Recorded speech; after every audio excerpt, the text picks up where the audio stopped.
পা গুস্তু দিয়ে হইতে ভাত খাইতাম।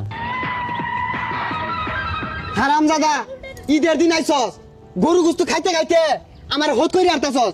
খালে তো গরু গুস্তু না মুরগির বাচ্চা যেটি আছিল ডিমতে বাইরে দেয় না আগেই খায় রে তোর জন্মের খাওয়াটা খাওয়াইতাস। এই যে রে হোর আমার চেকতে গেছে গা, তুই ডিম খোলা দিন। হারাম দাদার কথাটা শুনলে ডিম খোলা দেন, আন্ডা খোলা দেন, এটা খোলা দেন, আলু গুড়া ভাজ্যা খায় আর আগা। হোর বাড়ি আয়া তো অপমান, আর থাকতাম না, জোর হল্লা থাকতাম না। আমার মান সম্মান বলতে একটা কথা আছে, জীবনেও থাকতাম না। আমি যাইম গা, আর মাত্র 7 দিন পরে যাইম গা, 7টা দিন থাকতাম।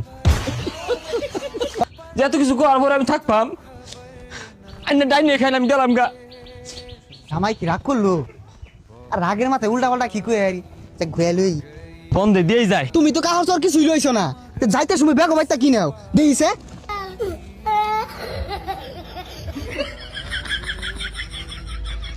এর লেগাই তো কই বাড়ি সালের দাম খোলাকে আর আশ প্যাক প্যাক করতাছে।